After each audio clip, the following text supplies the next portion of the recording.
Hi, it's Danny Fleming and Marcus Marcus Collins Collins.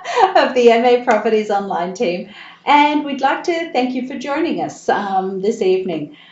We are streaming to three different locations. One is Facebook Live, one is YouTube, and the other is Twitch. So if you have any questions at all, please post them in the chat mechanism of those channels, and we will answer them at the end or during. Let us know if you have any problems. If you can't hear us or if there's something strange with the video, then let us know in the chat channel and we'll be able to figure that out as well. Hopefully, anyway. Yeah. You should say there's three of us tonight. Because down here you can't really see him because he's being rather shy. He's our dog.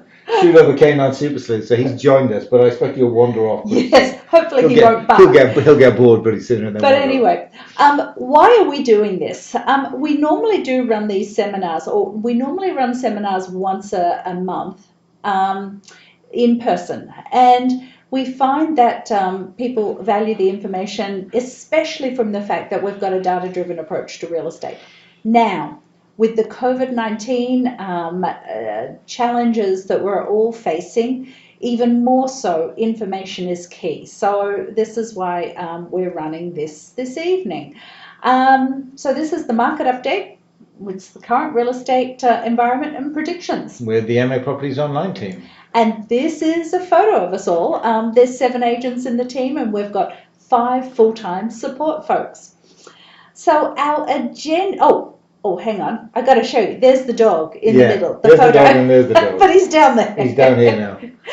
Anyway, so the agenda tonight is to talk about what smart decisions look like. This is to give you the information about what's happening with the market.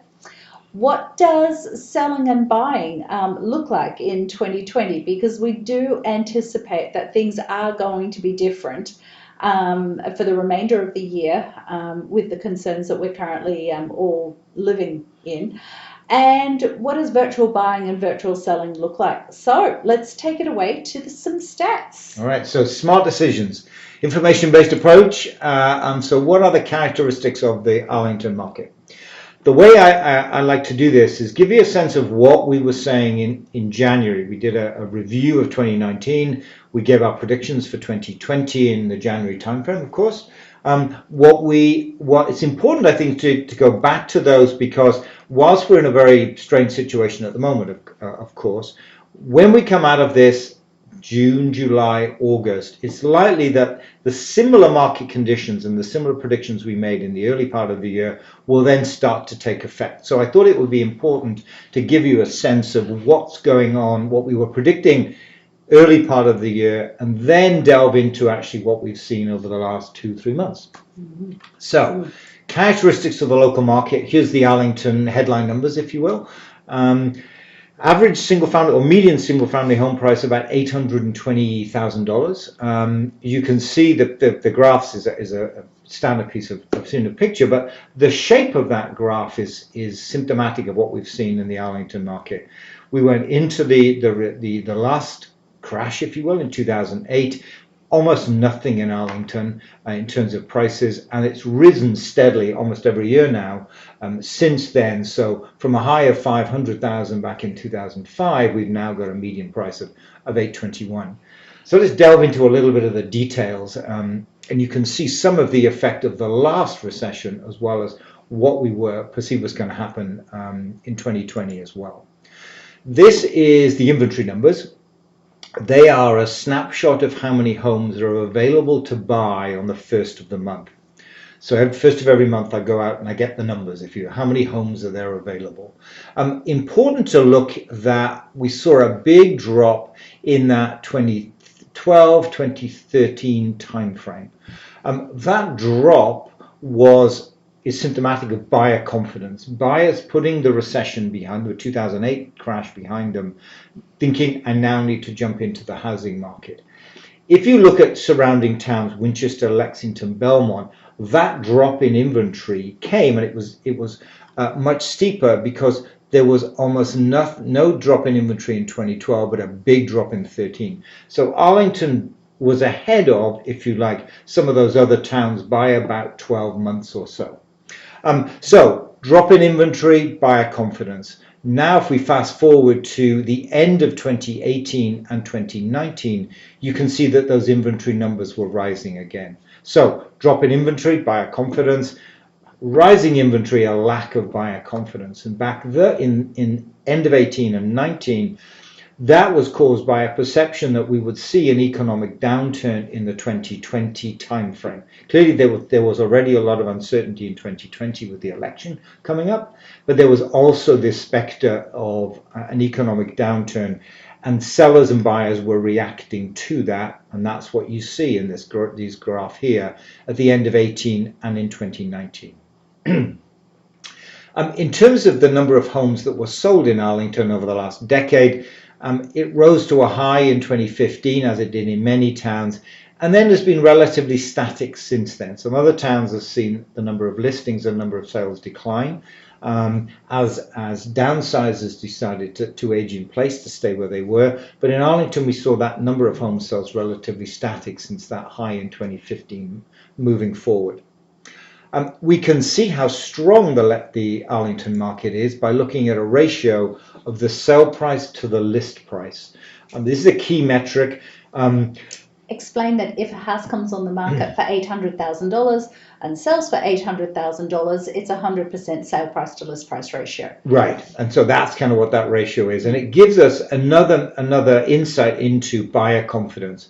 If the numbers are at 95%, clearly buyers are not confident in the future and in the market. If that ratio comes up to 100, in the case of Arlington, it's up to 104, 105%, then clearly buyers see that as a very confident market. And you can see that with the 2012 to 2013, as you were describing, buyer confidence increased. It was running at 98% in 2012 and increased 4% in a year to 102% on average. So that shows a dramatic shift in the market. Right, and this is the upturn, if the uptick in the market in after the 08 crash. Here's the downtick, much smaller, certainly this is 2019 numbers, but a small drop in that ratio, a consequence of that lack of buyer confidence coming into the market. Having said that, the median price of homes rising. We have a question We do. at the moment. Can the sale price to list price ratio reflect different pricing strategies as well? In brackets, prices were priced too high. Yep. You can see that. So that's true. I mean, it can. We tend not to see it in Arlington and many of the surrounding towns, where what we have is agents who've drunk the Kool-Aid, whatever the word is, that actually pricing realistically actually does cause competition to drive prices higher. The town that acts differently, or towns that act differently, Newton's a good one, Wellesley, Weston's an odd case, but Newton and Wellesley are definitely the case where agents tend to list high in the anticipation that buyers will bid it down. And everybody's kind of bought into that idea. So it can actually, if it's consistently low, Newton's a great example. I don't have the data here, but I can show you where you can find that data. That's a good example of where agents, the pricing strategy is price high, let's bid it. Let's let competition, or the lack of it, bring it down. What we see definitely in Arlington, we see it in Lexington, we see it in Winchester as well, is agents pricing realistically and then letting competition drive that price higher. So yes, you can actually get an overview, if you like, of the way that agents price by looking at this ratio. And agents aren't pricing low, they're just pricing realistically. And any buyer that's active out in the market, just a lot of sellers need to remember that a buyer, if they're out in the market, they're going week after week after week to see homes in their price ranges in the towns that they're interested in. So they have a pretty good gut feeling, knowledge of what a realistic price is for a home. And they know when a home comes on the market that's overpriced, and that's the problem. But when they see something that's realistically priced, then they have to have the home, especially if there's a lot of interest around the home, because all of the buyers are out looking for a very similar home. Right, so back to median. median price of single family about 800,000. The median price of condominiums are rising steadily, as you can see there, to about 600,000. So clearly a buoyant market in terms of overall prices. So interesting to look at who today's buyers are. This is a graph comes from the Census Bureau that shows you how many buyers are in what are the different age brackets. How many people are there in each different age bracket? Excuse me, not buyers. How many people in each age bracket? Two brackets are really important here. The higher one, that's this group here. Those are the baby boomers born after World War II. They're now at the point of downsizing. They're beginning to think about downsizing. The lower yellow bar here are the millennials, the first-time home buyers. So they're now beginning to think about jumping out of their rental in perhaps Boston or Cambridge, Somerville, into their first home. If you think about Arlington, it's ideally situated for both sets of potential buyers. The downsizers in Winchester, in Belmont, in Lexington, looking to buy a smaller home. Overall, the homes are smaller in Arlington than they are in those other towns. And so it's an ideal destination for the size of the home. It's very close to where they are today in terms of their circle of friends. So they're not going out to 495, I guess they should say. Not exactly way out to 495. But they're not moving a long way away from their circle of friends. So I can get restaurants. That's true. When they open again. Yeah, when they are. Yeah, good point. So you get a vibrant town in Arlington, close to Boston, close to those towns which are dominated by the sellers in those towns are dominated by downsizers. So it's ideally situated for a downsizer. Now, conversely, from the first-time home buyer's perspective, I'm in Cambridge or Boston or Somerville. I may even be renting in Arlington. I don't necessarily want to move all the way out. I want to stay close to Boston, but I want a vibrant town. I want a good school system. And Arlington ticks all of those boxes. Vibrant towns, good school system, close to Boston. It's kind of got everything. Great public transport taking you to Harvard Square or wherever it may be. So Arlington very much finds itself in kind of like, not quite this perfect storm, but certainly in this perfect position where both the downsizers and the upsizers, the first-time home buyers, think Arlington is a great destination.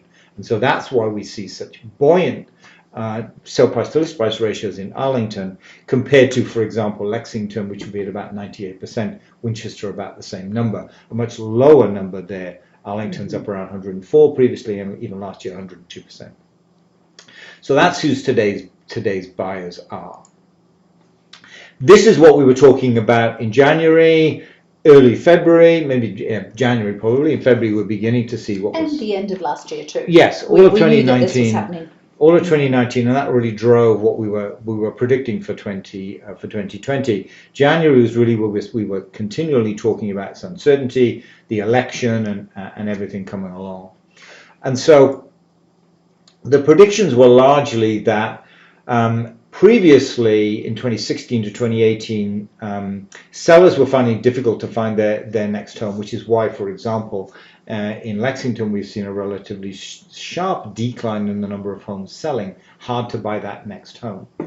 But with this thought of an economic uncertainty, potentially prices have peaked. Maybe now's a good time to sell anyway and be a little bit less choosy about where I move to. So we saw more sellers in the market. Static number of buyers. There are buyers who want to buy, but there's an excess of buyers currently in the market. And so we saw Arlington tending away from being very much a seller's market into perhaps a balanced market where we've got a balance between buyers and sellers, and that ratio dipping down from 102 to perhaps 100%. There's the economic uncertainty still with us. We can say now that really we can see that in the kind of definitely in the medium term moving forward. Mortgage interest rates remain static, they still do, and so we saw price appreciation slowing throughout 2020. Not declining, but definitely slowing, perhaps to zero, but that seemed unlikely given how buoyant the Arlington market was. So that's what we were predicting in January. And now when you think about June, July and August, perhaps August, September, maybe even better, much of this will still apply, although some of the uncertainty about the economy begins to disappear, it starts to become a certainty. That's what we see the predictions. So what is listing in 2019 or listings in 2019 versus 20? Can we see what the current pandemic actually causes for us? And the answer is, I should say this actually, while we're here, I wanted to give you a look at, everything tonight's going to be about the Arlington market. If you want information on other towns, if you go to our website, mapropertiesonline.com, the inventory levels, I just showed you the inventory levels for Arlington. You can actually pick, for example, the inventory levels let's pick the towns around. Let's go to Lexington, for example. Let's submit, here we go. You can see Lexington. Remember what I said before? It goes back a little bit further than the graph I showed you, but here's that steep drop off, rising inventory levels. So lots of information, lots of different statistics on our website for about 40 different towns last time I counted. Yep. So there it all is. If you have any, require any information, go take a look there. If you can't find it, let us know clearly, but you'll find a lot of information. We'll create that. We'll not create it. We'll think about it. Because it's a lot of work, doesn't it? I get asked this all the time. Can you add this town? And you go, oh, really? No, I was talking about different types of information. Yeah, no, there's more I want to add. There definitely is more I want to add. You know, while I was sat at home, I was going to say with nothing to do, but we're not sat at home with nothing to do. Yeah. That's one of the things we're going to focus on end of this year, end of this month, and into May to add a few more statistics to this. But lots of information on the website if you want to go take a look at other towns. So back to listings 2019 versus 2020. So this is the number of listings by month in Arlington in 2019. Pretty straightforward. We know, where we're coming from here. It's spring market, fall market. As the weather gets milder in that late Feb, March timeframe, so the number of listings comes on. It peaks in about June, early July perhaps, and then it begins to drop off for the summer and so on. So this is kind of relatively straightforward. Let's take a look, compare 2019's data with 2020's data and break it down by month. So January, about the same.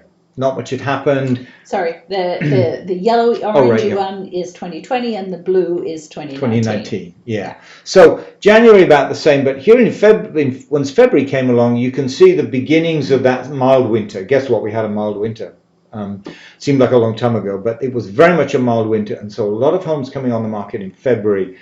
More coming on in February than we would have anticipated based on last year's numbers. Just because it was such a mild winter. Just because of the mild winter. Yeah, we started bringing homes on the market the first weekend in February, so it and normally it's about 3 weeks earlier than normal. So March I broke out because if you remember in the middle of March, give or take, it began to happen. We had the shelter in place mid. Yeah, it was about late March, I think, wasn't it? So that kicked in that kind of March timeframe. And so we would have expected a similar graph to what we see in February, with more homes listed in February, March this year than last year because of the mild winter. But as you can see, it's relatively static. Now when we get to literally just the first 10 days of April, as you can see, the number of listings has dropped off dramatically. And it seems pretty clear that will continue through April and into May. And the big question is, to what extent will it continue into May? So if we're not listing in April and we're not listing in May, then guess what? We're going to be listing in June. So we kind of look at how if we get similar levels of listings in April and May as we've had in the first couple of weeks of this year, we'll be about 130 to 140 listings behind where we were in 2019, just at the end of May. So there's a lot of listings we'd anticipate coming on in May. If that doesn't happen, they're going to have to come on. And so you kind of try and project that out. And this is what I've done in this graph. You can see the low numbers in April and May, much higher numbers in June and July. And now there will be some sellers who choose to delay until 2021. That's true. But there's still leftover sellers from last year, as well as the ones in April and May that, we're anticipating that we're going to have a massive amount of homes coming on in June and July. Right.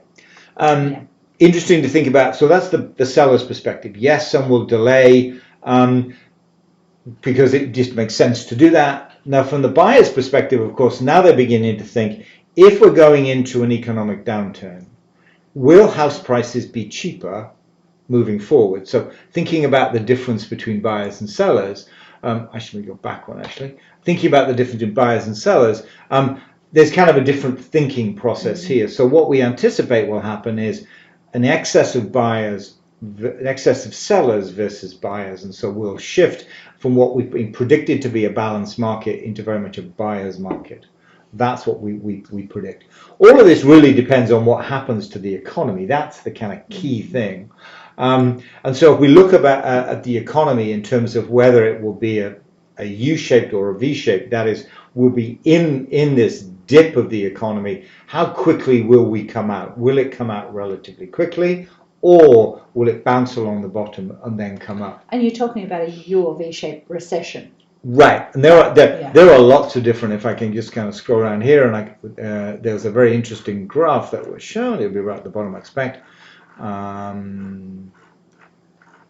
There it is. Yeah. Let me kind of bring this one over. This was a study that McKinsey did, looking at the different scenarios for what the economy would do. There are way more scenarios for a U-shaped than there are a V-shaped.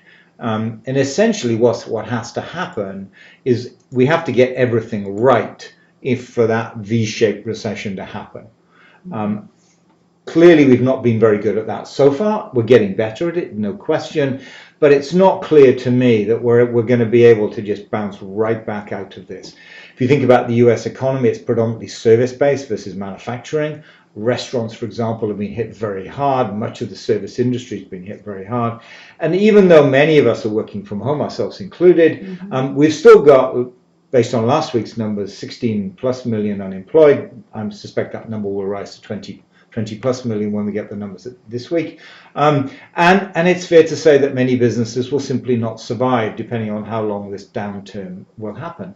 There's also the idea that this will be around for a while, and it's likely if we come out too fast, we don't get it right, irrespective of which way we come, I suspect, we'll bounce along the bottom, we'll get another outbreak, up will come the numbers, maybe they'll close us down again, it'll kind of be a little bit cyclical. A lot of uncertainty. But I think it's fair to say most people today are predicting that we will go into a recession. We will stay there probably through 2020 and into parts of 2021. The question is it early 21 we come out? Is it the end of 21 when we come out? That's really where the question is. So that's with us. And with that, of course, lending is beginning to change. Sure, interest rates are static, but we're beginning to hear questions by the banks thinking in that medium term now, what's happening with prices, beginning to think that highest credit scores are required. What's the possibility that you might be furloughed? Perhaps not today, but maybe you will in the future. All those kind of questions. Scrutiny of loan to value, some restrictions on jumbo loans. So there's kind of a good picture with low interest rates, but there's also a kind of troubling picture in terms of the banks beginning to tightening their lending. So that's kind of where we are with the lending side of things. And so now let's look at it from a kind of buyer's perspective. If you think about, it seems like a long time ago, and let me just show you, it just seems like an awful long time ago, but actually, this is the graph of the Dow Jones, and here's where the stock market began to crash, and that was in kind of mid to this was actually the 21st of 221. The stock market crashed. That had a very dramatic impact, given how quickly it crashed, because less so for the people who did not have exposure to the stock market, but if you had exposure in the stock market and you were banking on that money to take you and buy your next more expensive home, all of a sudden that money became a lot more expensive. So your next home became a lot more expensive. So that impacted the higher priced homes quite dramatically. We had a number of situations where buyers backed out of buying homes just because they were worried at which way the stock market was going to go. Well, even a $700,000 home, we had a buyer pull out because they were just concerned about the economy. They Right, were they were concerned just- about what was going on. Even though they didn't have exposure in it, they were just, Right. it created a huge amount of uncertainty in the market. And Right, and actually in buyers this were case, pulling out. they were really worried about the stock market. In that case, actually, those buyers, Yeah. they were too exposed to for the house price they were buying, they were too exposed to the stock market, and that kind of gave them, what am I going to do? Now, when of course you come to mid-March, things change. Mid-March comes along, and now the stock market, yes, it's still low, but most people, it's come back actually, as it turns out, to at least, to some extent anyway. But now we've got much wider impact with the lockdown in place, furloughs, layoffs, unemployment, and so on. And so now we have this situation where buyers and sellers, are kind of thinking differently. What the impact of this has been is that we've had more buyers exit this year than we did in the whole of 2019. We talk about the fact that Here we are sometimes we can go under agreement on a home, and just trying to get the buyers to purchase and sale is a real struggle. There's home inspections, if there's inspection contingencies, which we are finding a lot of since this has all started bubbling. Those inspection contingencies are tough. They're really difficult. So just to try and get someone to purchase and sales is a challenge. I'm looking at a purchase and sale today on a home, but it's the third purchase and sale that we're trying to get to with this particular home, and it went under agreement, I think, sometime mid-February now. Initially, right? Yeah, mid-March. Anyway, it was a consequence of the stock market. Yeah. The stock market crash, and then layered on top of that came, the lockdowns Everything and else, shelter in place and so. so on. So that's the impact of kind of the way buyers are thinking. So it's worth remembering that from both a buyer's and from a seller's perspective, because it has implications for both. And so buyers versus sellers. So here we are in this situation today, and buyers are beginning to think, maybe I should delay. Maybe house prices have peaked. Maybe they're going to be a little bit lower in 2021. Maybe I should delay. Now, from the seller's perspective, you were saying the other day, you got both sides of the equation here. We've got some sellers who are saying, well, I really should sell now because, just in case the prices are lower in 2021. And yet, an hour later, I'll have another seller say, well, we probably should wait until 2021 when the prices will be higher. So there's so much uncertainty in the market at the moment. People, and this is the reason why we're doing this seminar, just to try and fill people in on what we're anticipating is going to happen with the market, and also to give some semblance of understanding from a buyer's perspective as well as a seller's perspective what we're seeing and what we anticipate we'll continue to see. Right, but this perception in terms of in the buyer community, the overriding perception that perhaps I should delay. In the seller's arena, yes, I perhaps should delay, but actually, you know what? I think I do need to sell, and therefore I need to put my house on the market. Now we're going to end up in a situation where we've got an excess of inventory, potentially in a relatively short period of time, and the buyers being a little bit cautious about wanting to jump into the market. And so shifting in terms of, back to the predictions we made in January, that balanced market that we predicted in January, shifting somewhat now to a buyer's market as we see a lot more inventory on the market in a relatively short space of time.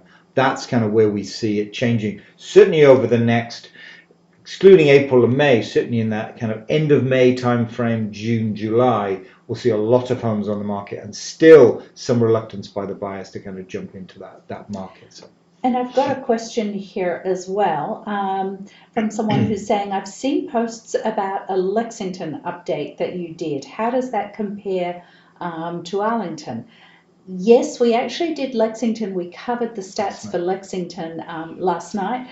You can find a replay of that on all of the different channels that we're out to, because we're out to Facebook, we're out to, just to remind you, out to Facebook, out to YouTube, and also out to Twitch. So you will find a replay of that. So how are you sort of seeing first of all, I would stop it about here. If you go and watch the Lexington one, stop at about this point, because it's roughly the same moving forward.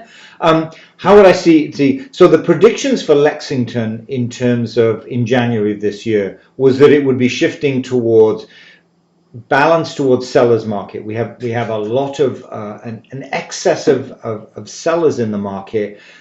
because they've been essentially staying in place. We saw the graph that I mentioned when I showed the home sales has been declining since 2015 in Lexington because sellers have been staying where they are because it's difficult to buy that next home because the market in Arlington's been so buoyant. But also, I'm getting good price appreciation on my home where I am. Why don't I stay here as long as I can? And so they were putting off selling. 2019, that changed. More inventory came on the market in 2019, and there were not enough buyers out to soak up that excess inventory. And so we saw that rise in inventory levels. And so it shifted very much towards a balanced, if not even a slightly buyer's market in 2019. We anticipated that would continue in 2020, but I think it's fair to say, given where we are right now, it's going to drop very much into a buyer's market, definitely into a buyer's market, whereas here in Arlington, it potential to be in a buyer's market. So a softer market overall in Lexington, for example, a much more buoyant market in Arlington. They're both going to come down, but from different levels, if you will. Yep. Cool. Thank you. So what does selling in 2020 look like? The when and the how. So before we head over to the next screen, we wanted to describe, there's two different scenarios that we really need to talk about with selling in 2020. We have vacant homes and we have occupied homes. So the vacant homes are very much a different story to occupied homes. So we've broken it down to the phase that we're in, the lockdown, if you like, where we are right now, to then when the buyer confidence returns. Now, we anticipate, You want me to explain the diagram? Yeah, I drew it, so you right, I can describe it too. Go for it. What we were trying to show here is I'm going to interrupt. I know, my wife always does. I'm going to interrupt. Oh, careful, I'll call you sweetheart in a minute. Yeah, no, don't do that. Okay. No. Right. What we were trying to show with this graph is kind of how the number of showings and how showings are done has changed over time. If you think back to February, almost everybody came to open houses. It was almost a little bit of a social thing. They would come anyway, even if they weren't really interested in the home, they'd come and take a look. That dropped off overnight. Literally, people stopped going to open houses overnight. The number of private showings dropped as well. Back to, and if I can, it's hard to show the cursor on this, but this number here during that lockdown period, these are the private showings where people are really interested in that house. Yeah. This is a house they are potentially going to write an offer on. At the same time, the number of virtual showings grew. People looking at video, photographs, making a buying decision to some extent based on the digital stuff they can see, the websites, the 3D tours, the videos, whatever they may or may not be. They were almost making that buying decision, and the private showings just reinforced it, just kind of icing on the cake, if you like. Yes, now we decided. We see that changing. We see the virtual showings continuing clearly, but then this second phase that you were talking about, Danny, is in terms of buyer confidence begins to grow back to the level that we saw pre. And we should point out, we've been luckily positioned very well with the market changing to being virtual showings, because we've been doing 3D tours on homes for about 5 years now, and videos on homes for many, many years. Whereas, for instance, if you look at Arlington, I think there were only 4% of the homes that were sold last year actually had a 3D tour or a video. So we do them for everything. So we are perfectly positioned to actually see the difference in the number of buyers looking at those digital assets rather than coming to open houses and private showings. Because again, there's no open houses now, so the buyers are resorting to the virtual showings to actually identify whether the house makes sense for them to come and have a look at with a private showing. So when does the buyer confidence return? So it's not when the shelter in place is released, because the drop in private showings and the increase in virtual showings didn't marry up with when the shelter in place went into effect. So there's not really much correlation to them. We anticipate that we're going to be able to tell when we know that we're going to be able to tell when the buyer confidence returns, when the number of private showings start increasing on the homes that we've got on the market. Now, we listed 22 homes this year already so far, and we still have a couple of vacant homes on the market now in a few different price points. So we will know when we start getting private showings requested on the homes. So that's when we anticipate that is going to happen, when the number of deaths, and I hate to sort of even talk about this, but most people are fixated on how many confirmed cases there are and what the death toll is on a daily basis. And I know that, it's easy to forget about the tragedy that's associated with every death, but when you're talking about the dramatic numbers that we've got, it's numbers. When we start seeing a reduction in the number of deaths that are occurring on a daily basis, then I believe the buyers will start thinking, okay, we don't need to hunker down anymore, because we're all hunkering down now. Maybe I can go out and see that home I really, really like the look of with the virtual showing. Maybe it's safe for me to go out now. So when that starts happening, that's when the buyer confidence starts back. Now, Marcus has a different opinion of that as to what I do. The timing, yeah. You're more bearish. I'm more bullish. I'm more bearish. I think it's going to be early May. Mid to end May. It's going to be sometime in May. The key consideration with that, though, is that the timing, when we bring homes on the market, we always consider that the early part of the spring season is the time that we get the best prices for sellers, because the buyers are typically hibernating over winter. And when we start getting a break in winter and there's sunshine out, and sure, there might still be snow on the ground and things, they're out in force because they want to buy this year. They know they want to buy this year. But at that period of time, there's very few sellers on the market. So we get a lot of buoyancy, a lot of energy around the homes that are on the market at that period of time. I anticipate that the same thing will happen when we start breaking out of this, a hunkering down phase, because if an agent only brings one home on a year, lists one home a year, they don't really know when the buyer activity is going to increase for them to bring the home that they've got, that they want to sell this year on the market.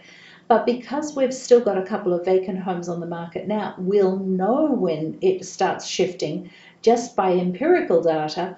And so that's the time to come on the market. We'll be bringing as many homes as we can on the market during those periods of time before we start getting a huge amount of homes coming on the market in June and July. So that's our sort of thinking behind all of this.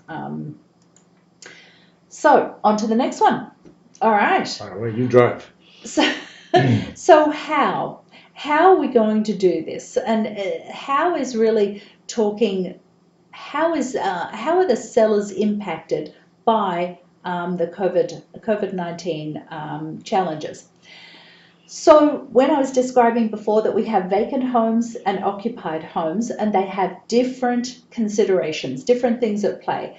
In general, regardless of whether they're vacant or occupied, there's probably not going to be any open houses, probably for the remainder of this year, only because I think that people are not going to be all that comfortable going out in large groups when there's no vaccines for this disease virus. It's worth remembering too, in Arlington, it was not uncommon, and it's the price point, but as well as the town, we could get 50 buyer groups through an open house, a 2-hour open house on a Saturday. So people that's a lot, around. and those are groups. That may be 200, 250 people easily. So people are going to be, we believe people are going to be pretty unhappy to go to open houses probably for the remainder of this year. Even in the last few weeks of those open houses that were happening, we were finding people not wanting to grab a feature sheet. They didn't want to touch something that someone else had touched or potentially had touched. So we were doing virtual feature sheets on our websites as well as physical feature sheets, but the remainder of the year we're probably not going to be doing physical feature sheets. And I have to qualify too that this is all very much a case of everything is changing on a fairly rapid basis. So the things that we're talking about here are what we foresee going to be happening moving forward, but that's not to say it's not going to be revised, not going to be revised. So all the marketing is going to be virtual. That's the video, that's the 3D tour, that's the website, that's the videos. Sorry, I said the videos. That's the floor plans. Everything's going to be virtual. Any seller talking about coming, obviously if it's new construction that doesn't apply, but seller's disclosures. I mean, Massachusetts is a voluntary disclosure state, so a seller doesn't have to disclose what they know about the home since they've owned it. We anticipate, in the past, we probably had 40% of sellers filling out a seller's disclosure and 60% not filling out a seller's disclosure. Our recommendation for the remainder of the year is to fill out a seller's disclosure. And why that is there's going to be less access to a home for most buyers. They're not going to be able to see the home 3 times or 4 times before they make an offer on it. So having a seller's disclosure will basically give a buyer warm and fuzzies, warm and fuzzies as to how the home relates and what the condition of the home is. You want to take away any barrier to actually making that offer. And it definitely makes people more confident having read that, you don't know if there's been water in the basement. If you don't know. And certainly we want to take away any barrier there is to buyers making that offer, because overall you're going to get, in Germany, you're going to get less offers than you would have previously. Yeah, and the buyer's behaviour very much in the last couple of weeks of March, we saw dramatic increases in the number of virtual showings of the home, and then coming in to do a private showing. So we believe that's going to continue. So let's talk about a vacant home. Now, when we're talking about the lockdown phase, that's the period that we're in now, where people are hunkering down. There's not really much buyer confidence, all of this going on. When we talk about bringing a home on the market, there's 5 keys, if you like, to maximising a sales price. One of them is smart decisions. So with all of the information that we've given about the market and things like this, people are getting the ideas of what the smart decisions could encompass. Then there's preparation. Today's buyers want a home that they can basically walk into. They don't want to do anything to. So preparation is quite important. Staging is quite important. Marketing and teamwork, excellence through teamwork. They're the 5 keys. So that's what we're sort of wanting to try and describe what the differences are in these next couple of phases for vacant and occupied homes. So for a vacant home, preparation. Contractors are more willing to be in a vacant home. In fact, a lot of contractors that we work with, they are desperately looking for work, because most homeowners don't want them in their home at the moment, because they're nervous about strangers being in the home and things like this. So the contractors are willing to be in vacant homes. Now, if the preparation that you have to do is on the outside of a home, the contractors are willing to do, that's okay, because there's no fear of that. Staging, we'll fully stage a vacant home, even in this period of time. And we're staging a new construction home. It was going to be this Friday. It's now next Wednesday. So vacant homes, fully staged. The marketing is going to be virtual. Showings, they're going to be a little bit more restricted. Now, when we talk about restricted, buyers want to have the confidence that when they're in the home with their agent, they're the only ones in the home with their agent. Now, some agents are a little bit more uncomfortable about being in a home with the buyers. So some agents will be just unlocking the front door and letting the buyers go through themselves. But we're talking about limited number of people, and we're talking about, you know, the buyers and the agent having gloves and masks and things like that. And closings are going to be virtual. That's what's happening these days. They've put in some things in place so closings can occur virtually. Do you want to say anything else? Did I miss No, anything you're in good. that? No, good. Now when we talk about occupied homes, there's a bigger deal with this. Big difference. Big difference. The contractors just aren't willing to go into an occupied home. I heard a story the other day about someone's internet was down and Comcast had to go in, but they refused to go into the home while the owners were in the home. So the owners had to leave the home so that the technician could work on the thing. So you can imagine wanting painters to come in. They're not going to come into an occupied home. Our staging, we're limiting that to soft furnishings only. Now, soft furnishings being throws, pillows, we call them pillows over here, not cushions like they're called in Australia, pillows over here, and bedding, things like that. Now, how we're going to do that is we can virtually consult with the seller about what they need or what they would find useful in the home, and then we'll pull the soft furnishings ourselves, we'll put them in a bag, and then we'll take them to the home and either leave them on the front doorstep or in the backyard, something like that, and then the seller can bring them in when they're comfortable, and we can virtually walk them through where to put them and how to put them around the home. So we're still going to be doing that. Marketing, again, virtual. Showings, very restricted. There are even towns around the area that are regulating or disallowing showings from occurring on occupied homes. Now, I'm not sure whether they can legally do that, but they're banning showings of occupied homes. Whether that becomes a little bit more widespread, we don't know, but there's about 3 or 4 towns just in the immediate area that apparently that's what they're doing. Virtual closings. The challenge with that, though, is yes, there are some towns which have banned it, but the question is, will you as a seller be comfortable having perhaps, you know, on a Saturday, let's assume it's a Saturday, you have 5 groups coming through the home on a Saturday, you leave in the morning, but are you really going to be willing to come back at 5 o'clock in the afternoon, having known that there's 5 groups through that home? Yeah. You've no idea who those groups are. From a safety perspective. So I think the sellers, yes, the towns can regulate, but I think the sellers have already done this. They've already said, I don't want that many people through my home. You know, to some extent, a home is our castle at this time. And so I think, yes, it's restricted, but it's restricted. The sellers themselves are actually going to restrict it.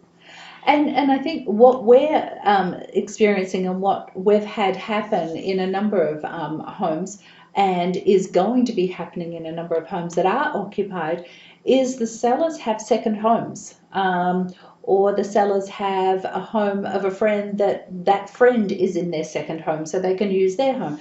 And they're going to relocate, temporarily move out of the home while the home's on the market for that, you know, safety, for that safety perspective. Convert it from an occupied home essentially to a vacant home. And then we market the home. If it's occupied but they've temporarily moved out, we market the home as the sellers have temporarily vacated to allow for safer showings for buyers. So by marketing that, the buyers know, oh, I really like this house. Oh, I want to go and have a look at this home. So, but that is the concern that we see. Now, in the phase where we start seeing more buyer confidence in going out, again, when we're talking about a vacant home, nothing really changes except the showings get less restricted.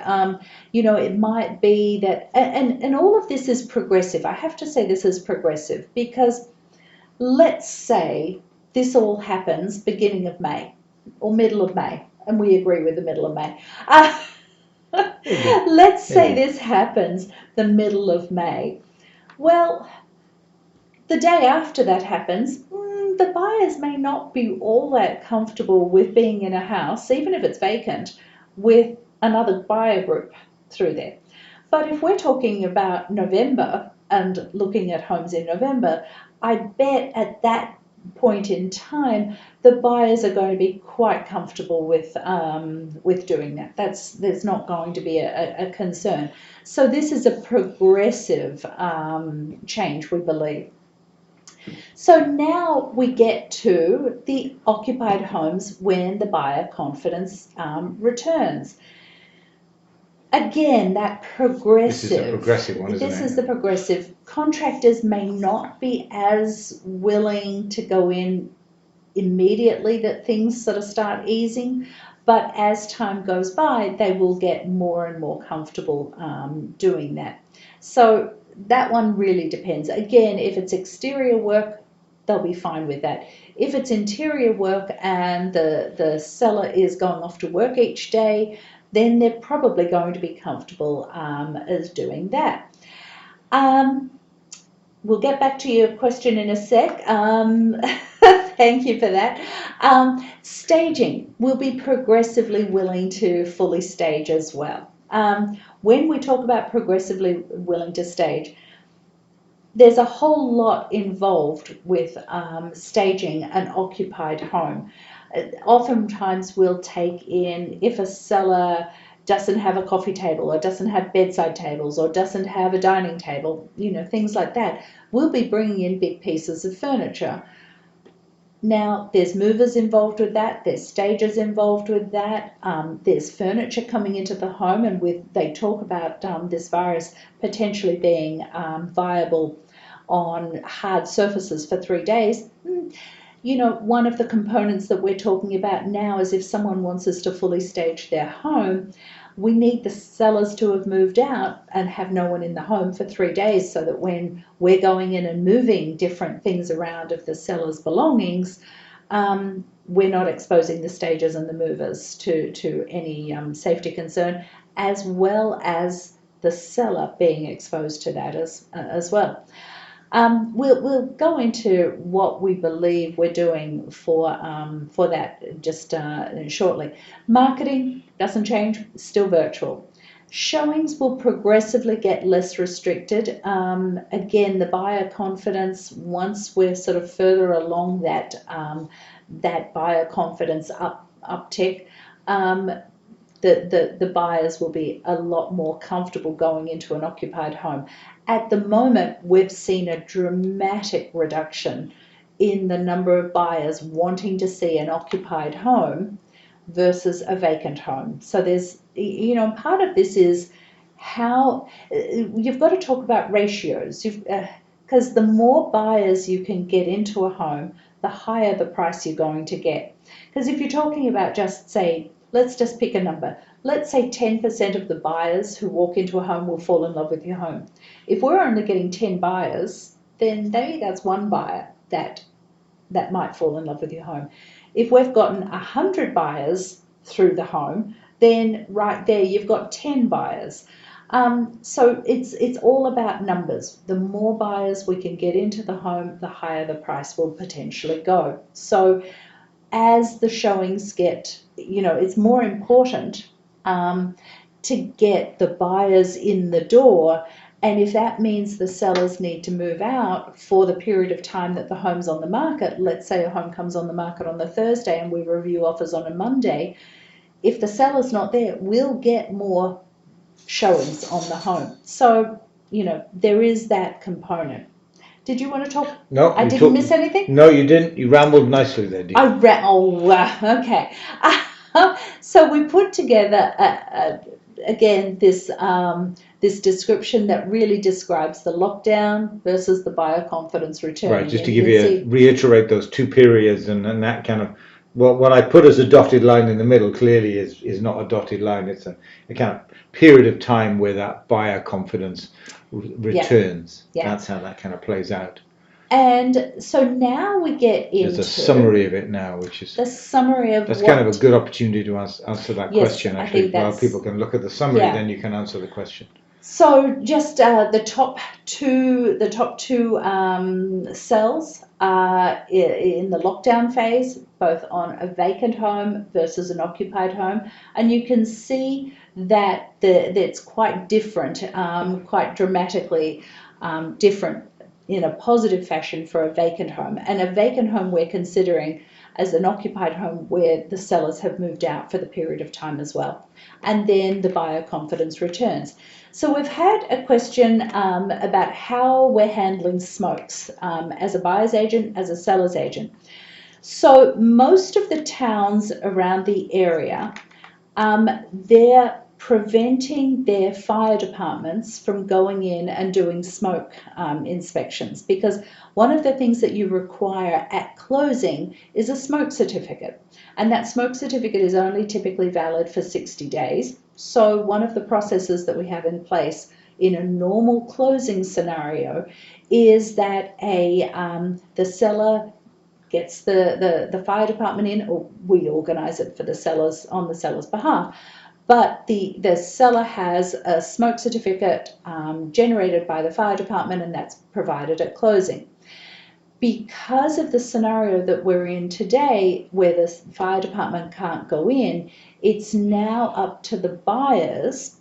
They are allowing closings to occur without a smoke certificate, but the onus on the buyer is to get a smoke certificate within 90 days of the shelter in place being released.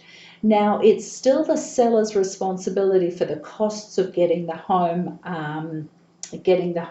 up to code. Thank you. The way they're handling that is there are holdbacks being kept at closing. Some of them are $500, some of them are $1,000, where that money's being held by the closing attorney. And most smoke certificates in some towns, are all different, are $50. So if the fire department comes in and there's no problems with the smoke and carbon monoxide things, then it's a $50 fee, and the balance of the funds that are being held in escrow get released back to the seller. If there is a problem with the smokes in place, then the remediation is done by the buyer. The buyer pays for it. They submit that receipt to the closing attorney, and then the balance of the funds are released back to the sellers. So the onus is on the buyers at this point in time to get this work done within 90 days of the shelter in place being released. So I hope that answered the question. Now, when we're talking about the buyer confidence returning, we're talking, do you want to talk for a minute? And I'll get a drink. You can just while you're talking. I'll multitask, dear.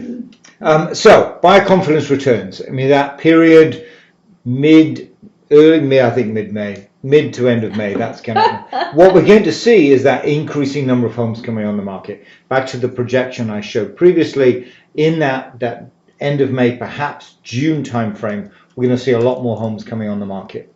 What that means is there's going to be increased competition, with sellers having to chase that less number of buyers. As I said previously, we're going to see less buyers in the market too. So a lot more homes coming on the market.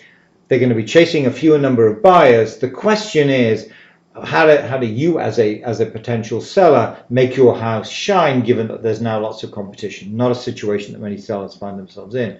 And it's really key that you start focusing on the critically important things at this time. And back to what you mentioned before around the 5 keys. Smart decisions. When is the right time to come on the market? Mm-hmm. Preparation services, we'll talk a little bit more about what we mean by that in a minute, but that's preparing your home to come on the market. We then come in and do the staging services to make it pop, if you will, mm-hmm. Virtual marketing, and then wrapping it all up with excellence through teamwork, but much of that is now virtual. So as a seller, it becomes critically important to focus on those 5 things, because you're going to be in a situation where you're starting to compete with other sellers, which isn't necessarily the situation you found yourself in the past and expected to in the future. And it's important to have your home stand out from everyone, you know, and this is part of these things that we're talking about. So preparation now you've services. had a drink, you can talk about preparation services. So virtual consultations. We can, you know, at the moment, you might be wanting to bring your home on the market as soon as the buyer confidence returns. Well, okay, how do we get in to give you some advice on the preparation that's needed? Easy. FaceTime someone this morning. And they walked me around their home. We talked about what their plans were and talked about the different things that would be a good idea to be done, and the components of which projects will the buyers pay more money for? What's the best return on investment? There was also some things that, you know, we were talking about that I sort of said don't do. The buyers are not going to pay anything more if you do that. Doing these sorts of things is what's going to get you the highest money. This sort of thing, it's a bit more busy work, so don't do those. But part of the thing as well is that we have, as we mentioned earlier in the beginning, we have 5 full-time support folks that work with us. One of them's, her name's Susan, and she's fantastic. She's our listing coordinator, and she's also our contractor whisperer. The contractors love working with her, and we can arrange and get quotes done, get quotes coming in for work that could be done.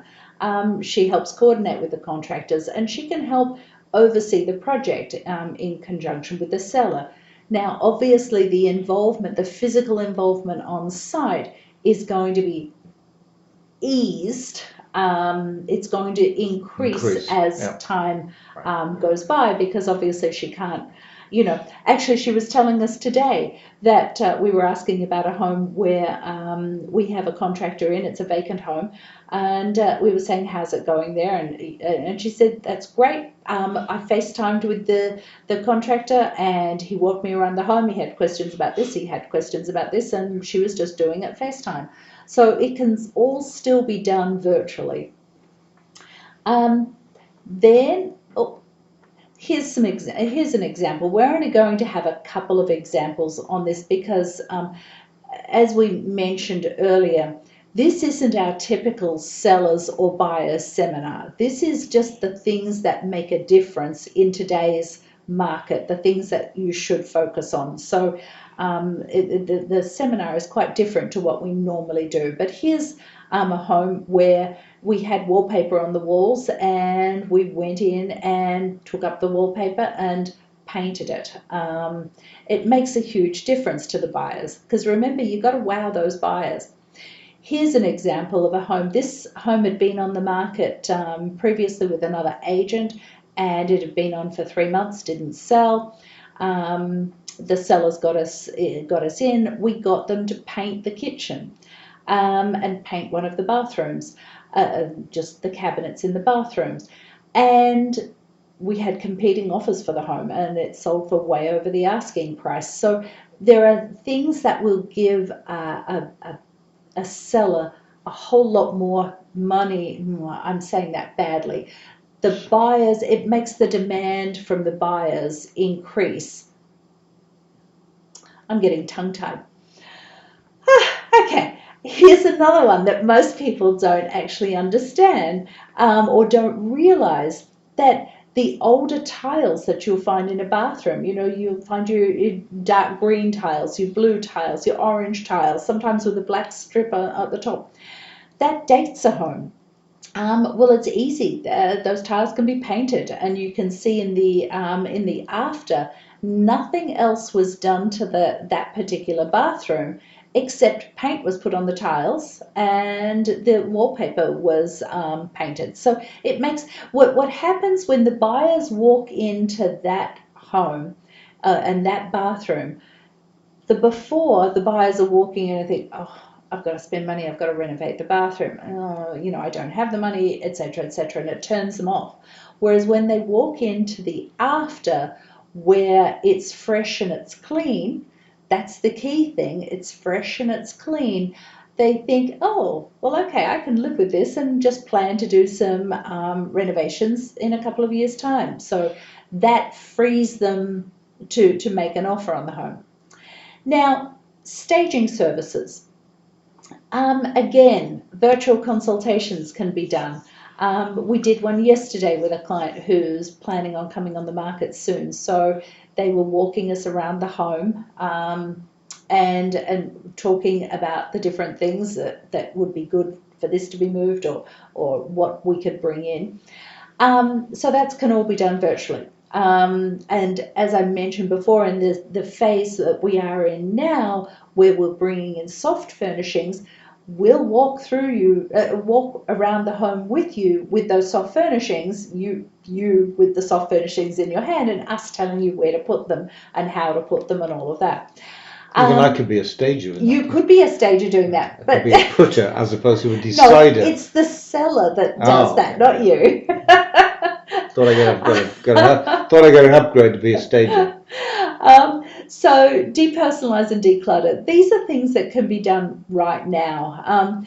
The buyers, when they walk into a home and they can see themselves living in the home, because there's not really any evidence of you, and I know, your things are around, but if there's not photos of you and the kids or the grandchildren or the grandparents, or if there's no photos around and there's not much clutter around, they can just look around and say, wow, they can imagine themselves living in your home. So that's all things, while everyone's stuck at home, that's stuff that you can be doing right now in just helping to start organising things around the home in preparation.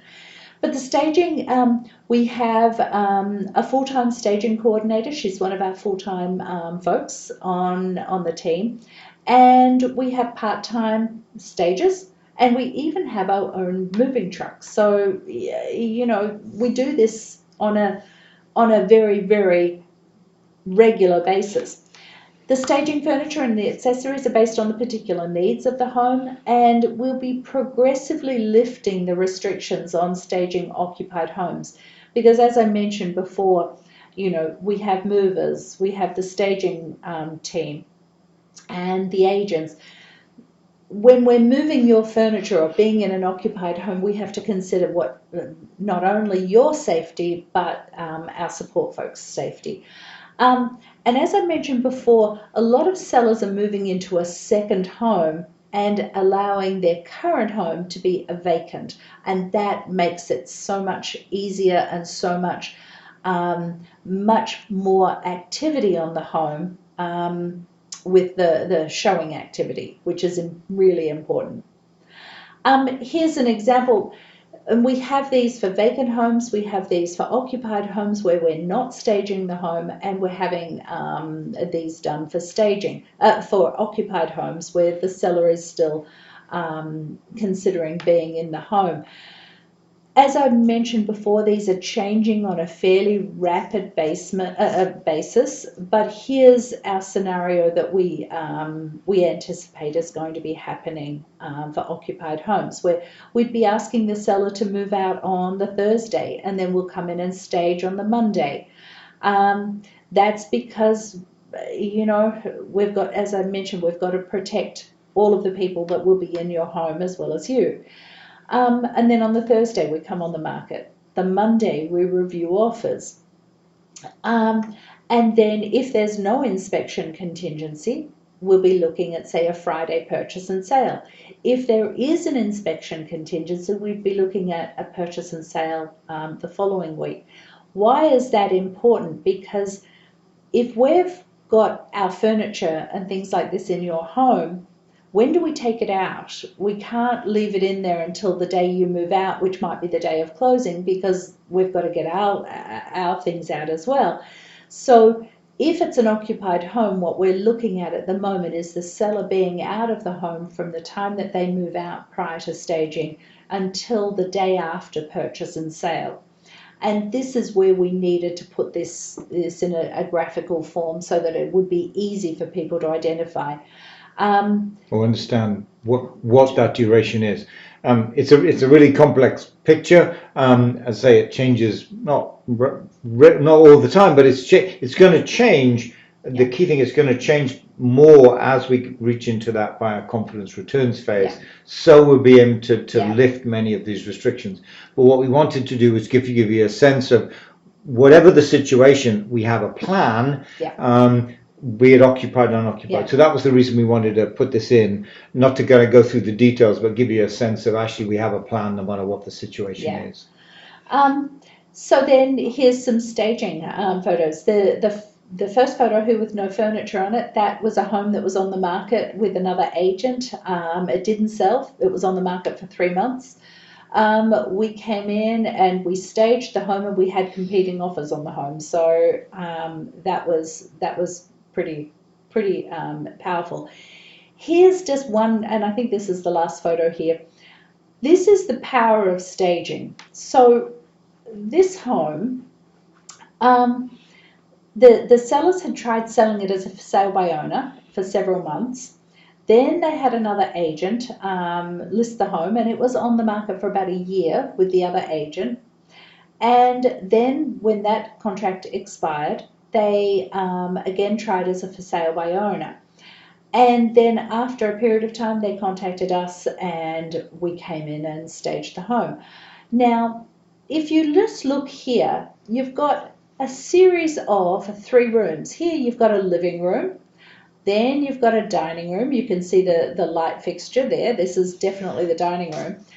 But then as the buyers would walk through the home, they'd look at this room and think, what's this? What do I use this room for? So it was one of those unique floor plans. You always know when there's a unique floor plan, that's not a great thing, because you don't want the buyers walking in and saying, I don't know how to use this room. So what we did when we came in and staged it, we staged the first room as a living room, the second room as a dining room, and the last room here, which was the undefined room, we staged it as a pre or post dinner drinks room, where we had a bar and it was a place that buyers could imagine, and we created it in the verbiage of the feature sheet as well, and things. The verbiage that had buyers imagine how they would use this home if they were living in the home. And we actually ended up with competing offers on the home. So staging does play a huge part in getting, a price for a home, a good price for a home. So now we're talking about marketing, and we're talking about digital marketing. You're on a roll. I thought you were going to... No, you. Oh, me now, is it me now? So I'm losing it. I'm losing what I'm saying. So marketing, clearly a hugely important part of listing a home. And it shifted from marketing really to digital marketing. But when we look at what we did before this occurred, the only thing we've changed is the ability for a prospective buyer to view the brochure in a lot more different places, so on Zillow and those places. So we did very little different in this to change the way we did marketing. So if you think about marketing, photographs, videos. In fact, it's easier, I think, if I just show you an example of our marketing. This was a home we brought on the market in... We bought this, you wrote this down earlier. the last weekend in February, and we got 18 offers on the home. Whoa. So this was fantastic. So we can't tell you what it sold for. Not yet. More than 800,000. But what's key with this single property website, so if you can go to 45candia.com and it will take you to this website. We broadcast that to all the prospective buyers so that they can go to the website and they can see, guess what, all the information about the home. Here's all the information, how big is it, bedrooms, bathrooms.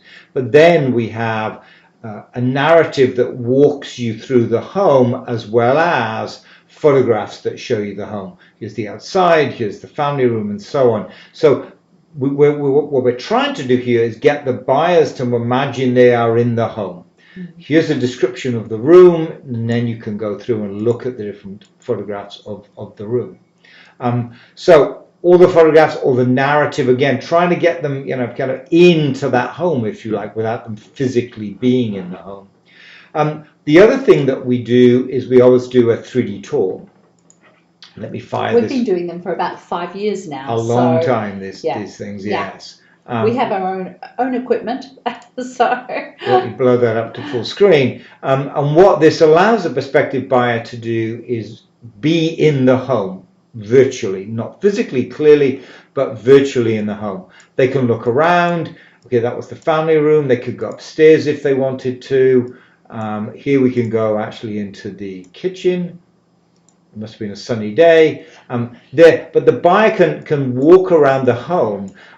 Before they weren't allowed into the home, this was a tool that allowed them to, after the open house, go and look at the home, reassure themselves that, yes, I went to 10 open houses, but was there a closet upstairs in 45 Candy? I don't remember. They can go to the 3D tour and just spend much more time in there. Now that's shifted, of course, because they haven't been to the open house. This is the primary tool with which they walk around that home. You can go upstairs. You can. And you can look at the ceiling. You can look at the ceiling. You can look at the floor. You can look. Danny likes this view. I don't know why. No. That view, like dollhouse view. Yes. This is a way for you to look at. Let's go to all floors. Yep. There we go. You'll be able to look at the home in relation to what's over what. Where are the staircases? How do they fit in the different levels, and so on? So allow you to kind of look at the home from a far much different perspective than you would have previously. You can also look at the floor plan, and actually it's the floor plan. I'll just do the main floor. This is the floor plan with furniture in it. So how was the furniture laid out in the home? So different perspectives of the home. You can actually go and measure these rooms if you wanted to in this view as well. We have a floor plan, which means you don't have to do that. But if you want to see whether your furniture will fit in this room, you can actually go using this tool here. You can measure how much space there is and what it would look like in the home. So a hugely powerful tool to allow a prospective buyer to know, to be in the home, albeit virtually. As well as the 3D tour, we do many videos about the home. Here's an example here of a video. This, of course, is our perspective on how you might walk through the home. So we're giving our perspective of this as opposed to the buyer's perspective on it, if you will. If they wanted to go upstairs, first of all, they have to look at the kitchen and the dining room and so on. But it's still another way to look at this home. So you want to make sure that now, I really like this home. Now I'm going to make that private showing. They've kind of done everything before they actually make that private showing. So lots of different tools out there to allow them to look at the home. As well as that, top 5 reasons they enjoy it. Here's the brochure that we Top 5 reasons they love the home. They'll love the home. Love this home. Love this home. We no longer print brochures, but guess what? You can look at it online. We also put this brochure, we debrand it because the requirements on that. We also make sure this is available on the multiple listing service and on Zillow and so on. So they can get that brochure that they would have picked up at the open house. Here's the floor plan, for example. Here's the photos. Here's what's happening in the Arlington market. Where is this home in relation to Arlington? That's all within the brochure, and guess what? We finish it off with a map that shows them what's the relationship between the house, which is this here, and public transport, and what's the relationship between the house and the different schools that are in the area. That's the high school, for example. So really a one-stop shop to allow you to get all the information about the home. And that's really what this is all about. All of those tools do. So having given them all the information about the home, how do you get the fact that home is on the market out to a large number of people? That's kind of the next thing to focus on. And that's really where social media comes in. The ability to spread the fact that the home is coming on the market or just listed to a wide array of people. So the first thing, and where social media is very powerful, is to take the message around that home being on the market and spread it wide. And guess what? When they click on one of these adverts, this is an advert on Facebook, for example, that takes them to the website that we just showed you. So there's a lot of meat, if you like, behind pushing this out. So this is the way we spread it broadly. Clearly not broadly that we push this out in Arizona or whatever it may be. It's actually geographically bounded and demographically bounded in the area and potentially potential buyers, as it were. So it's very much focused, but it's still a rather broad mechanism.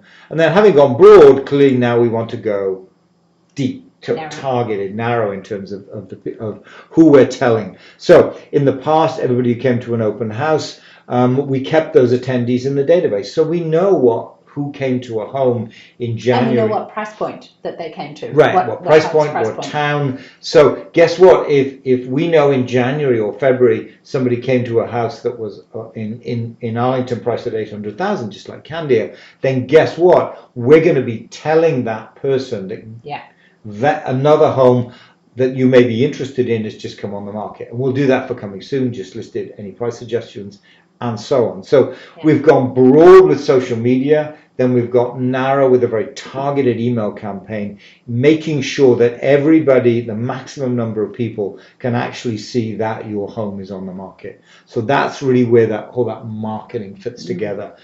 Everything digital today, get it broadly in terms of for using social media, and then very narrow in terms of targeted email campaigns. That's key. And then kind of wrap it up with, guess what, excellence through teamwork. And we're not going to go too much into this, no, as I say, touch on it. Because we want to get into how this market is changing it for buyers at the moment. But basically, excellence through teamwork. The client's the focus of our universe, center of our universe. We have a listing coordinator, closing coordinator. We've got the preparation services, the staging services. We've got the marketing coordinator and the agent. And all of our focus is on our client. Right. Now, in this perspective, it's for a seller, but the same thing applies with buyers. So let's get on to talk to buyers again. When and how? When and how. We figured, and where the when came from and the how, we were trying to identify for this seminar what are the questions that sellers would have and what are the questions that buyers would have. And they actually came back to this being the same questions. How's the market? And how? When should I bring it on the market? How should I bring it on the market? Or when should I start buying and how should I start buying? So same graph we've shown before, but let's kind of think of it in terms of that's the when. The when, I think, if I can go back, really the when is, yes, you should be looking now, but guess what? There aren't that many homes on the market. Yeah. You should be familiarizing yourself in terms of what you're actually looking for, doing it all virtually, what little there is. But as that kind of period begins to start, as everything gets looser and people begin to think buyers are much more interested, that's when the confidence will return. That's also, of course, when the sellers will return. So be ready for that as it comes in. So that's key. In terms of the how, it is a little bit different today. So we talked before about restricted showings. Many towns are preventing showings of occupied homes. That makes it very difficult. There are schemes that many agencies have put together where you write offers before you've actually seen the home. We've thought a lot about that, but you really have to be in a very, very hot market for that mechanism to work. We've had a lot of buyers exiting from contracts, and imagine how easy it would be if you had bought a home without actually physically seeing it and then only had perhaps 15-20 minutes in the home. I think it's very, in a hot market may work. I think it's very likely that buyers in that situation are highly likely to exit. So that will end soon. It must. It's clearly not sustainable, but that's what we're seeing today. In some homes that are on the market, yeah. Right. We've also had the situation where buyers agents are not accompanying the showings. They're scared. They don't want to show their buyers the home. Right, or they don't want to. I opened a home just the other day for a prospective buyer because the buyer agent didn't want to accompany the buyers in the home. When you go into a home, be prepared for some scary situations. We had a situation where one of our agents went into a home anticipating it would be fake, it would be unoccupied. The sellers would have moved out during the showing. Right, yeah. And there were people in the home. They were actually people actually in the home, and so be prepared for those scary. So clearly, for your safety and everybody else's safety, gloves and masks are really, really required. And to clarify with that too, as soon as they found someone in the home, they left the home immediately. Again, back to how are you going to have buyers buying the home if they're leaving the home because someone's in there? So right, they're not going to buy it at the end of the day. So there's a range of ways you're going to see homes today. Seller's disclosure, Danny talked about 3D tour. We showed you videos and so on. A lot of that's going to be virtual in terms of seeing it. And actually say that notion of no private showings before you submit the offer. Very different situation today in terms of where we've been. That's one scenario. Another scenario is do everything virtual. Many people are used to that, of course. They're not used to doing it for a house. They're used to doing it for other things. The challenge we have, even though we've shown you 3D tours and websites and videos and so on, as much information as we can bring over, not all agents are doing that, and so you will find yourself in a situation where you want more information, but it actually isn't there. It's the same old, just a few photographs in the home. So there's a lot of different options in terms of what that restricted showing looks like, and you need to be flexible, when it comes to that. Inspections are different too. Some inspectors are not allowing buyers to attend the inspection.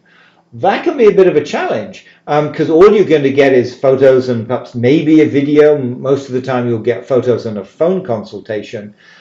That's a little bit different from what you used to, and you lack much of the nuance in terms of what the inspector says. Their job is to find issues with the home, clearly, but their job also is to educate you about different things. This is how you change. They always show prospective buyers, or buyers in this case, how they change the filters in an AC unit. Clearly you're not going to get that. And we've had one situation where, because all the buyer was given was the report without any prioritization to it, they merely in the inspection response essentially gave the buyer the inspection report and said, please fix all of the issues that the inspector talked about. Some of those were important, clearly. Some of them were trivial. So, be prepared in this situation for a different situation. And you need to have real confidence in that kind of extended team, because you are going to get limited access to the home, and perhaps your inspector's not going to allow you to attend. So you have to have confidence in your team, and to some extent you have to have confidence in yourself too, in terms of buying that home. So it is very much a different, and for many buyers, a scary situation. Will get better over time, but that's kind of where we are today. Financing, I mentioned before, interest rates are low on one hand, but on the other hand, maybe not such good news. Banks are beginning to tighten their lending requirements, higher credit scores and so on. There's another one as well, which we haven't seen for a long time, and that's appraisal issues. Appraisals today are often done by a drive-by. They're not actually going in the home. And so it's possible that the appraisals are going to come back lower because they haven't actually seen the home. And so that's something to be aware of as you're thinking about financing, thinking about that offer you write. It's possible, we don't know, we haven't had that many closings yet, the homes that have gone under agreement in this time, but is it possible that we're going to get the kind of spectre of low appraisals coming back? Well, we did. It may well be. Yeah, we had one just yesterday where the appraisal came in lower than the purchase price, but because the buyers were aware that this was a potential risk with the current situation, because it was just a drive-by appraisal, it still moved forward. Everything's moved forward. So, but you've got to be aware of those things. These things are changing. For situations that haven't necessarily happened in the past are beginning to come back today. So financing is clearly something you should be worried about. Yeah. So, kind of wrap it up. Virtual selling, virtual buying. Why don't you go virtual selling and I'll do virtual buying? Okay, virtual selling. It's really some of these things are standard things that we do on a regular basis anyway. So, but there's additional components that aren't. Well, virtual consultation. That's going to be the way it is moving forward for a little while at least. Then a virtual market analysis. The market analysis is something that we'll be doing based on that, FaceTiming us or Zooming us around the home, so that we can identify the components on the home. And we do the market analysis and we'll email it to you. Electronic signatures. We do electronic signatures. We'll send you everything that you need to sign electronically. Don't need to meet with you physically. We do a listing dashboard, and we'll show you the listing dashboard shortly. This keeps a seller up to date with everything that's going on with the home via their cell phone. The app is almost, we've got an app that's being built for it. It's almost finished. We do a listing dashboard currently that's not an app, but it's going to be really going mobile. Digital marketing, showing restrictions we've talked about. We understand that sellers, if you're still living in the home, you're not going to necessarily want as many buyers through, and the buyers are not necessarily going to want to come through or be in the home with other people at the same time. E-recording at the registry, that is happening, and that's happening well. So that's all going on. So from the perspective of selling your home virtually, it's working. It is definitely working. There's your listing dashboard. Here's the listing dashboard. Some dummy data in it, but yes, we're almost ready to go live. I think by the end of the month we'll be ready to go live. On it. We do have this, all of this information on for a home now, in that we have a private page on our website where we have all of this information for our sellers right now, which, it's got the pertinent information of the pre-listing phase, what's going on in the pre-listing, what the steps are. Then when the home's on the market, we have different things. Well, we have open houses on there. We can't be having those now. I think we might move those to the bottom. Yes. When we came up with this plan, clearly open houses were the primary mechanism by which people looked at homes. Yeah, and then we have, you can see a graph there of the 3D tours. This gives us a good indication. This is a real-time a real-time snapshot of how many people are looking at the 3D tours. It's not just the 3D tours though, it's the videos and it's the floor plans. So it gives you a real-time aspect or view of what's going on with the activity with your home. And then when we get to an accepted offer, it takes you through each of the steps, when it's anticipated for, what's happening, so that you're not having to hunt up emails trying to find out, well, when did they say this destaging was going to happen? It's all in when's the walkthrough, all those kinds of all of those sorts of things. So that's the listing dashboard. So buying, virtual consultation. I have to say this is one thing that's better today than it was previously. Just the other day I had a Zoom meeting, as everybody's doing Zoom meetings today, I guess, with a buyer. We were looking at a home, and the ability to share the screen I was at, show them the MLS listing, show them prior MLS listings, show them the assessors database, show them the GIS map, all of that online made that consultation about a specific home very, very powerful, very difficult, more difficult to do, more powerful I should say, than if you were actually in person. Having done that virtual consultation, you really still have to go to the home to look at it. I mean, you can't do everything virtually. It just doesn't make sense. So a lot of that work beforehand, the pre-work, if you like, can be done very effectively virtually. And so all agents should be very comfortable firing up a Zoom session, sharing their screen, showing them what's going on, and you can have a very interactive conversation while looking at different sets of information. So that was really powerful, showing them what the market, in this case it was Winchester, what's the market in Winchester like, and so on. You've seen, we talked a lot about digital marketing. Everything's virtual, that's key. E-signatures, we've had that for a long time. New, of course, now is this virtual or hands-off inspections. That's a challenge. We have, Danny showed you the listing dashboard. I'll show you the buying dashboard. It's very similar.